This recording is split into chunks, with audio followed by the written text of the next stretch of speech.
Hello everyone, and welcome back. Today, before we get started, I just want to remind everybody that movie analysis, mostly serious, a little funny, maybe a little joke every now and then. Scene breakdown, completely comedy, a little serious, but mostly comedy. But with that being said, hello everyone, welcome back to another movie analysis where I give you the basic rundown of movies and or critically pick them apart. Today, we are going to be taking a look at The Nun. This movie is a standalone movie. And that being said, I'm not going to be comparing it or even alluding to The Conjuring or Annabelle. Why? Because I look at movies, typically, other than my Purge series, which I made a mistake of making all one video, as its own movie. That being said, The Nun is going to be a fun one. Not only because this movie was a bit of a fresh take on what I've been watching. It might not be fresh to some of you, but to me, compared to what I've been watching, it has been uplifting, in a sense. When it comes to movies and tension building, the opening scene actually gives us a pretty good insight as to what is happening. The problem is, with the way the movie is set up, you know it's not going to go well for them. And I think that's one of the problems, is a lot of this movie was a little bit silly in how predictable it was, but at the same time it was silly in just what was going on. So let's take a look at the father here. Father Burke, and when he got pinned in the casket. Now, that entire sequence was a bit silly. I think anyone can agree with that. Because it was how perfect he fell in, and then the entire surface was fully covered. Grass had grown. He looked just like everything else. But luckily her vision, her that-so-raven vision, saved him. Obviously he had to live. He was the one who knew how to do the exorcist. But what I didn't expect was a little twist of the nuns being dead. That I did not expect. And the reason that they existed, both in the positive and the negative, was to create a little bit of misleading tension. Which all leads me to VALAK. And this is where our analysis really gets going. Who is VALAK as a demon, and what does he do? VALAK has been described in a couple other sites that I've found as the president of the underworld. I don't know if that's entirely accurate. Didn't know they had that kind of hierarchy, but if it is true, then that's where he stands. He's not the ruler, he's not the all-seeing eye, he's just basically a figurehead. However, he is the blasphemer, a conductor of sin who enjoys making his victims fall into disgrace, but also to provoke tension linked to lust, pride, envy, especially in stories of infidelity or scandalous couples like incest. VALAK is described, and I have a picture of him right here, as an angelic boy with wings who rides a dragon. Now, he has this form because people don't fear that. They don't expect it. You never expect a little boy, a little angel boy, to be really, demonic. And that's where he kind of gets his whole spiel. He is made to be hidden. He disguises himself. He tries to hide. In fact, the description even says, "Who would be suspicious of a demon with a face and wings like the little cherubs found in stores for Valentine's Day?" In reality, he's the president of the underworld. Now, we see his ability to disguise throughout the movie, right? He disguises as the boy who Father Burke couldn't save. He disguises as a nun to try and trick the other nuns, as we learned from the ghost nuns who were there but weren't there. And he disguises himself as the dead nun to lure old Frenchy Poo. When you have this all going on and you see that he's deceitful, what really got me going was the fact that Father Burke kept falling for it. Every time. Now you can chalk this up to his character. He's an investigative person with the church.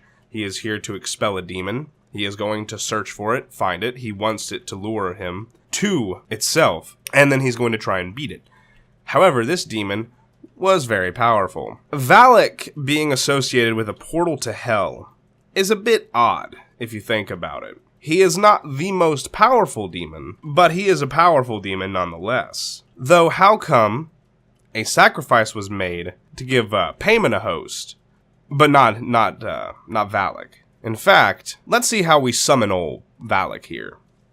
So summoning him is actually quite complicated, and it seems the movie got that pretty spot on. Bodily fluids along with the magician conjuring into basically a void, is one of the best ways to summon him. However, if it goes wrong, or if you're deemed unworthy, you can either get possessed, or one of his legions of demons will just ruin your life. So it's best to not even try to summon him, to be honest.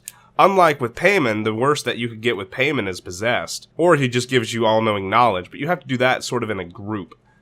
Here, you can summon VALAK in a group. The problem is if he deems all of you unworthy, you're screwed. His appearance that he's most likely to show up as is the boy. So, in the beginning scene, snapping back to that, we see another symbolism piece in this movie that we're going to have to kind of address, and that is the upside-down cross of St. Peter being used as this demonic presence.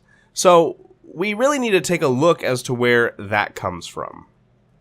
Based on everything that I can find, the cross of St. Peter was upside down because St. Peter believed that he was not worthy of dying in the same manner of Jesus Christ. When he was crucified, he asked that the cross be placed upside down because he was not worthy of the same kind of death. However, there does seem to be some correlation between an upside-down crucifix with a representation of Jesus Christ on it being upside down and burning.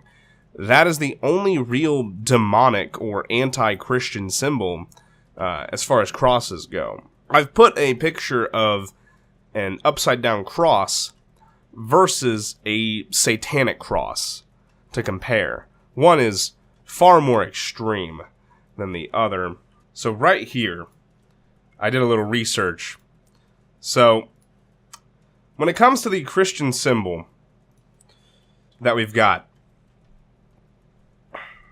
an upside-down cross is the cross of St. Peter. However, an upside-down satanic cross with two crosses are used as mocking points of Christianity. You've got the infinity symbol to show eternity, as well as counterbalance. Now, right here, according to this site, which was the only site I could really find because it was mentioning the satanic cross, is that this cross can be confused with the cross of St. Peter, since according to the Origin of Alexandria, Simon Peter was crucified upside down. However, turning a symbol like a cross upside down is symbolic on its own, and the interpretation of doing so differs among Catholics and Satanists. You see, there is a huge difference between an upside-down cross and an upside-down crucifix. A crucifix depicts Christ. A cross is simply a cross.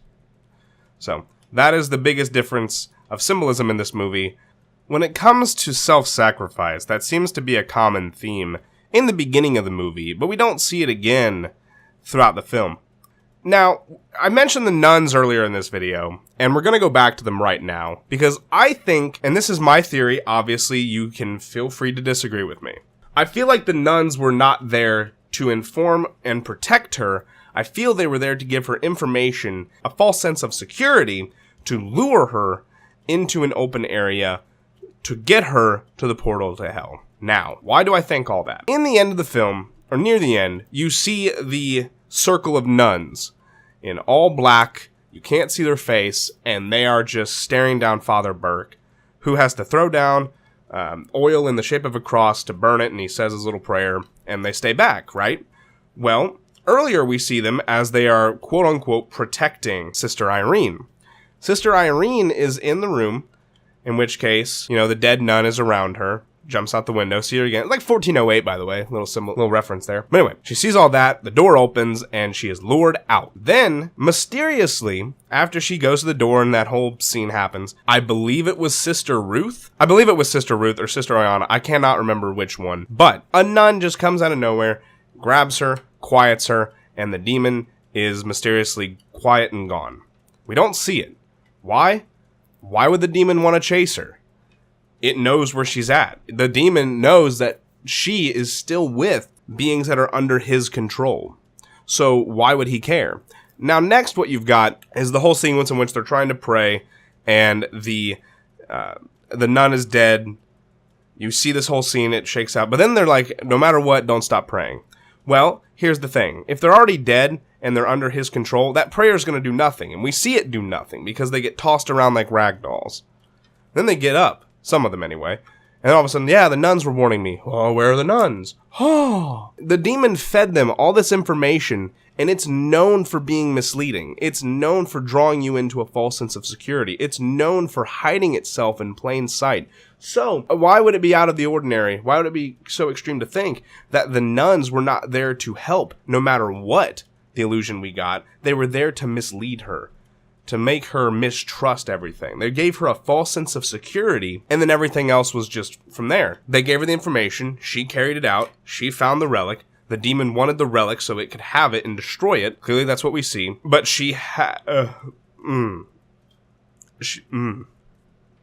I really hate this scene. I'm not gonna lie, I about throw up every time I see it. It's just the thought of someone putting someone else's blood in their mouth. And then spitting it out. I can't do that. That's gross. That's where I draw my line. But anyway, so the demon wanted the vial because it destroyed it, because it's the only thing that could seal the portal to hell. And when she was able to defeat it, it sizzled it, except, it was already in Frenchie, so ha ha ha. We knew it wasn't going to be destroyed. The only time I'm really going to allude, because the Conjuring exists, we know it's not going to be stopped. However, let's take a look at some of these characters that we've got, huh? You've got Father Burke, who represents the man of God. He's a stern preacher who takes nobody's crap. He's right there, man. However, then Sister Irene, who hasn't taken her vows yet, along with Frenchie, a French guy with an axe and shotgun. Pew pew. I'll be honest, Frenchie was probably one of my favorite characters because he was so blunt. He was funny. Father Burke being trapped by everything, I get that he was very curious, but he held too much guilt as to what he couldn't do. But this leads everything back up to why could God, or men of God, men and women of God, not stop a demon? Happens in almost every movie. Look at The Exorcist. Oh, I know. Trust me. When I saw this movie and saw religion immediately, I thought the nun was just gonna be like, a little bit, but no, it's got a lot into it. So, when you take a look at The Exorcist, and my claim of religion, this comes down to a battle between two religions. And in this corner, weighing in at 2017 years old, we have Jesus Christ. And in this corner, weighing in at over 5,000 years of existence, we have Pazuzu. When you look at who is older and who would have more cultural ground, it's no wonder it took two men of God to take on a god, and they only won by a technicality. However, when one is concerned with losing their faith, maybe not have them be the one to try and take Pazuzu solo, ends up having to kill himself just to stop him. But hey, thanks for watching, and you all hated that. Oh my goodness, that was probably one of my most hated sentences ever. But moving on, when it comes down to age doesn't play a factor here, because not only are they both Christian demons, they are both of around the same age. So why did the power of Christ not defeat this demon? Well, it also plays into the fact that the demon misled everybody by going into Frenchie here and just hiding out, so making them think that he was defeated, only to come back. It could be that. It could be that that man was outsmarted by a demon. That could be it, and that's a very logical explanation for it. However, the demon was spat on with the blood of Christ. That blood of Christ, by the way, no longer exists. That vial was destroyed. But it was still sizzled. We saw it get destroyed, so what was destroyed? Did it just fake its own death? Because if a demon can fake its own death, who's to say that any exorcism works? Who's to say that? Because right now this demon surpasses anything when it comes to mistrust and misleading behavior. So let's see what we've got so far in this movie. We've got religious symbolism. We have an exciting cast. We have a really fun demon to explore. We have misrepresentation, misleading cast, nuns that might not be completely safe and sinless. This movie was alright. Was it the best? No. But again, compared to what I've been watching recently, my god, it was a breath of fresh air. If you guys are still sticking around, I applaud that, because I'll be honest, this was a movie I didn't expect to actually have a lot to talk about, but there's so much, not only the backstory, but there is still more to discuss. Jump scare setups in this movie were a bit on the nose, right? The problem is, you knew it was coming because the volume would drop significantly before a jump scare. I actually, since I was watching this late at night, I didn't want to wake anybody up, I would actually instinctively turn it down because I knew when it was coming, and then boom, it would be there. Don't get me wrong, some of them still got me. But for the most part, since it relied so heavily on sound, let me show you this one right here, right? To set the scene, this nun was just talking, and then she went limp. Now, he's going to remove her veil, and then...